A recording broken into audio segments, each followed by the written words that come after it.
सच्चाई की लड़ाई जिंदाबाद, हर जोर जुल्म की टक्कर में संघर्ष हमारा नारा है। इस बार नहीं हम छोड़ेंगे। अरे करनाल के साथियों साथ दो, अरे तानाशाही सरकार के खिलाफ साथ दो।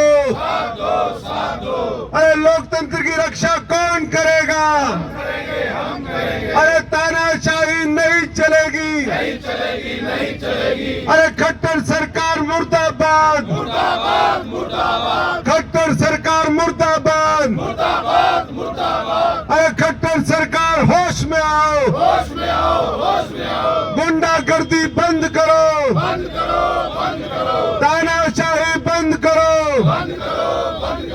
बहुत बहुत धन्यवाद। सर, क्या कुछ कहना चाहेंगे? पत्रकार आकर्षण उप्पल पर इस तरीके से धाराओं पर मामले दर्ज किए गए हैं, उनका समर्थन के लिए आप आए हैं। बहुत ही सूझवान है, बहुत ही जुझारू साथी है, निर्भीक है, निडर है और जनता की आवाज़, देश की आवाज़, किसान मजदूर गरीब की आवाज़ को, साधारण व्यक्ति की आवाज़ को हमेशा उन्होंने उठाने का काम किया है जी। और दूसरी तरफ जो सरकार है वो विपक्ष को भी दबाती है, जो उनसे सेटिंग कर जाए उनको तो छोड़ देती है, लेकिन विपक्ष को भी दबाती है, किसान मजदूर को भी दबाती है। दिल्ली में खिलाड़ी हमारी बहनों का जो शोषण हो रहा है उनको भी दबाने का काम कर रही है और यहाँ संविधान और लोकतंत्र की धज्जियाँ उन्होंने उड़ाई हुई है। मैं खट्टर साहब से पूछता हूँ कि खट्टर साहब, आपकी कॉन्स्टिट्यूंसी में आपकी आँख के नीचे, आपके नाक के नीचे अगर इस तरीके से हो रहा है, अगर गलत अधिकारी है, भ्रष्ट अधिकारी है, जो जनता का काम नहीं कर रहे, या तो आपकी शय के ऊपर ये हो रहा है, या आप अगर कोई उसके खिलाफ आवाज़ उठाता है उसको इस तरीके से गलत मुकदमे, गलत धारा लगा करके जेल में डालने का काम करोगे, तो मैं समझता हूँ कि इसको जनता बर्दाश्त नहीं करेगी। वैसे ही जनता के नाक से ऊपर पानी गया हुआ है, जनता वैसे ही बदलाव चाहती है, वैसे ही जनता का आक्रोश बढ़ा हुआ है, लेकिन इस तरीके से गलत, चाहे मंत्री हो, चाहे गलत सांसद हो, चाहे गलत आपके अधिकारी हो, अगर इनको बचाओगे तो समय जो है बहुत आने वाले समय में खतरनाक होगा साबित। तो जल्दी से जल्दी, आज ज्ञापन हमारे साथियों ने सबने सौंपा है।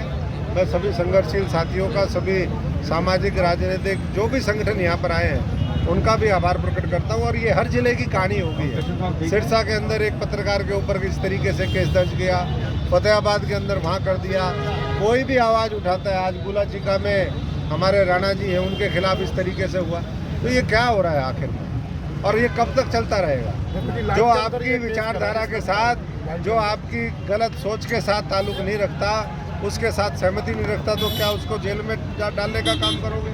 आकर्षण उप्पल का गुनाह यही है कि वो जो लोग वहाँ पर त्रस्त थे, उस तहसीलदार से, उसके खिलाफ जाकर के उन्होंने अंदर आवाज़ उठाई, उसको एक्सपोज करने का काम किया। क्या कुछ महीने पहले जब अडानी को उन्होंने एक्सपोज करने का काम किया, क्या उसका बदला ले रहे हो? कि किस चीज़ का बदला ये लोग, सरकार ले रही है? और ये तानाशाही बहुत दिन तक चलेगी नहीं, और समय जब आएगा तो जनता इसका जो है मुंह तोड़ जवाब देगी। एक तरफ में दिल्ली में वो बैठे हुए हैं और दूसरी तरफ इसको, तो ये चल क्या रहा है? क्या लग रहा है कि मंत्रियों को काफ़ी समय दिया जा रहा है और पत्रकारों का साथ उठाया जा रहा है? कहीं ना कहीं सरकार के लोग इसमें शामिल होंगे तभी संरक्षण मिल रहा है उनको। तो गलत को संरक्षण देंगे तो जनता बर्दाश्त नहीं करेगी और आखिर में सत्य में जयते, सत्य की जीत होती है। भाई आकर्षण उप्पल कहते हैं उत्तर प्रदेश से आवाज़ आती है, वहाँ ये बड़ा पॉपुलर है कि जेल का फाटक टूटेगा और आकर्षण उप्पल छूटेगा। चाहते हैं जो मेन स्ट्रीम मीडिया है, वैसे तो कुछ साथी यहाँ पर आए हुए हैं, लेकिन मेन स्ट्रीम मीडिया के ऊपर तो दबाव है ही, लेकिन जो और साथी हैं जो YouTube के माध्यम से अपना चैनल चला करके आप सबकी आवाज उठाते हैं और बड़े निष्पक्षता के साथ उठाते हैं। और मैं इस मंच के माध्यम से कहता हूं कि अगर कोई गलत है तो सरकार उसके ऊपर कार्रवाई करे, लेकिन अगर कोई निर्दोष है और जनता की लड़ाई लड़ता है, देश की लड़ाई लड़ता है, अगर उसके ऊपर इस तरीके से प्रहार होगा तो ना आपको देखना चाहिए, ना करनाल वालों को देखना चाहिए और ना हरियाणा वाले किसी साथियों को ये गलत बर्दाश्त करना चाहिए। ये सरकार किस तरीके से बचाने में लगे हुए दोषियों को, ये किससे छिपा है ये बताइए। यहाँ प्रदेश में मंत्री हैं, हरियाणा सरकार में आज तक उस बेटी को न्याय नहीं मिला। और हमारे साथी ने बहुत अच्छी बात कही कि ये लोग जब कुछ और नहीं चलता पैतरा इनका, तो जाति और धर्म के नाम पर बांटने का काम कर देते हैं।